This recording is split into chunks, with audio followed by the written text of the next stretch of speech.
What's up guys, the Snowman here, and today I've got my 2020 French Open draw preview, a temporary filming setup as I'm actually in the process of moving, but both the men's and women's draws are out for the third and final major of this very weird tennis year. So let's look at the women's draw right now. Please check out my men's preview as well, but let's dive into Roland Garros 2020. All right, and real quick, a few top players not a part of this French Open draw. World number 1 Ash Barty still in Australia, also 2020 US Open champion Naomi Osaka, hamstring soreness, didn't want to push it, so she's not in Paris. Number 7, Bianca Andreescu is hurt, and no Belinda Bencic as well. And pulling up the draw now in Section 1, the 1 seed Simona Halep, she's got by far the best odds to win this tournament, around plus 300. The next closest is Garbiñe Muguruza, around plus 800. So Halep, she's been on an absolute tear since the restart, elected not to play in the US at Cincy or the US Open. Instead, she trained on the clay, won a smaller tournament in Prague, followed that up by winning last week in Rome. So 10-0 since the restart, very quietly 20-2 on the year with 3 titles. Darren Cahill is back in the coaching box, and because of how tremendous Halep is on defense, she's always one of the top clay quarters in the world from year to year. Won the French Open back in 2018, has 2 other final appearances on her resume. The movement on clay is world class, so hard to hit through, and she's not as big a favorite as Nadal or Djokovic on the men's side, but Simo is deservedly, we'll call her a healthy favorite. She opens up with Sara Sorribes Tormo. Not the easiest section though for the Romanian. The top seeds here, you see Kiki Bertens, Jo Konta, Marketa Vondrousova. Vondrousova, textbook counterpuncher, semifinals in Rome last week, and she was the surprise Roland Garros finalist last season. An incredible drop shot to her game. Bertens, we know her game generates an insane amount of topspin, tailor-made for clay. 6 of her 10 career titles have come on the clay.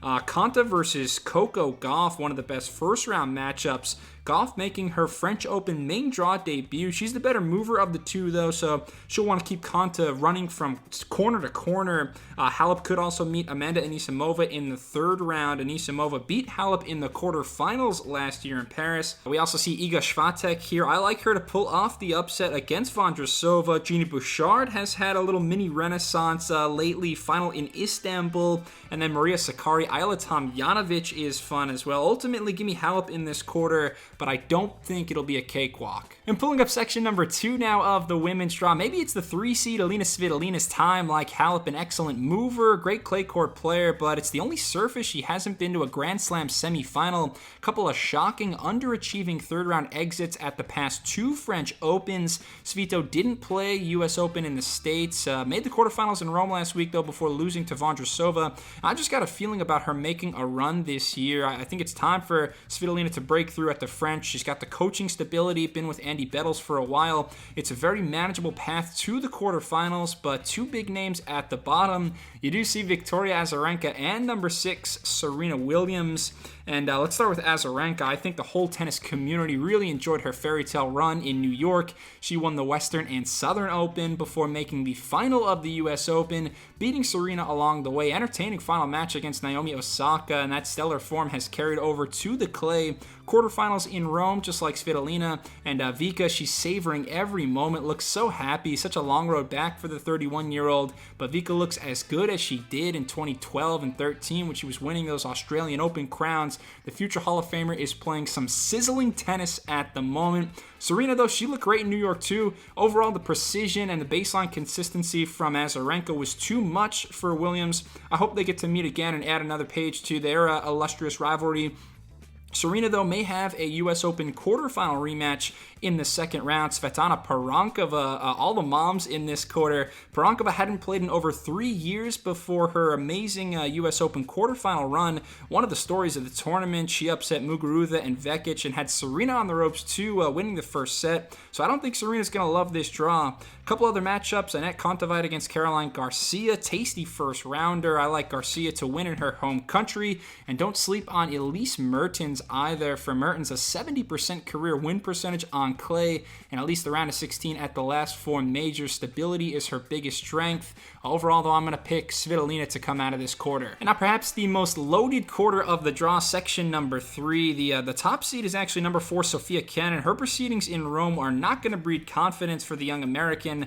Kenin was double bageled 6-love in her first match against the aforementioned Azarenka. And I feel like hard courts are always going to be Kenin's best surface. Of course, the Aussie Open champ from back in January. She likes the ball lower. Her slices don't stay down quite as well on clay, so that's going to hurt her chances. It's, one of the reasons why I love that we have 3 different Grand Slam surfaces, all the tiny little nuances to give certain players advantages and disadvantages over others. But Sabalenka, the 8th seed here, my pick to get out of this corner is actually Garbiñe Muguruza. Tremendous run in Rome, defeated Sloane Stephens, Coco Gauff, Jo Konta, and the hottest player on the women's tour right now, Vika Azarenka. Muguruza lost in the semis to Halep, but Muguruza looked overpowering and intimidating at times for her. The French Open is her best major by far, 27-6 career record. Garbiñe, the title in 2016, some great runs in Paris. Does have a minor thigh injury, but if that's manageable, she can absolutely go all the way. Only problem for Muguruza is she could meet the Californian Jennifer Brady in the 3rd round. That could be a titanic clash. Brady impressed the heck out of me with her breakout last couple of months. Won the trophy in Lexington without dropping a set, and didn't lose a set at the U.S. Open until the semifinals when she lost to Osaka. So 10-3 since the restart for Brady at age 25. Kind of a late bloomer, but I love her game. The forehand, one of the best in the world. So heavy, puts so much on it, just pushes opponents off the court. A great server as well. I think Brady is going to stay in the top 25 and beyond for a long time. Only question is the clay. Just 4-12 career record for Brady on clay. Still, though, her future is so bright. You also have Elena Rybakina, the other name to watch out for. You might think her game isn't suited for clay, but she's a huge server. Top 10 in terms of first serve points, 1 percentage, and hold percentage. Nice little run in Strasbourg this week. Rybakina is absolutely a threat.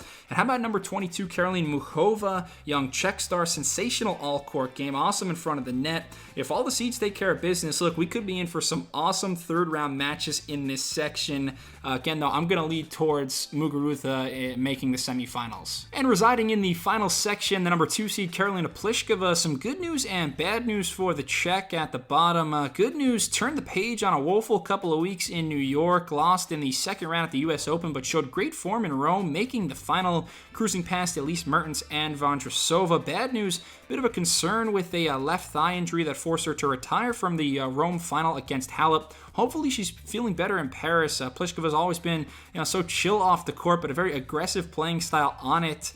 I don't think this is the tournament, though, where she sheds the unfortunate moniker of best active player yet to win a major, because it could be a 2nd-round opponent in Jelena Ostapenko, the 2017 French Open champion, always a wild card, won a couple matches in Strasbourg, needs to play smarter with more margin, but I like Ostapenko's chances.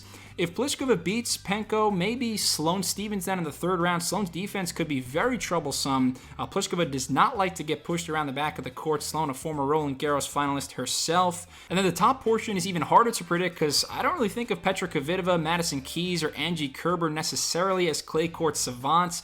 Could honestly see a random player, maybe Canadian Leylah Fernandez, or maybe her 1st-round opponent Magda Linette making a deep run. I think I'm going to go out on a limb, though, and say that if Ostapenko gets by Pliskova, she's going to the Final Four. The shot-making ability is unmatched, out of this world. We've seen it before in spurts.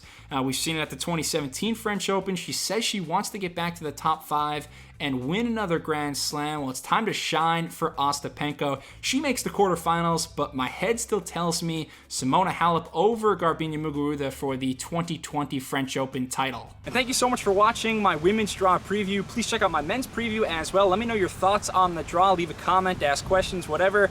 Subscribe to the Snowman Sports Media for more previews and tennis content. Thanks a lot. I'll be back real soon. Cheers.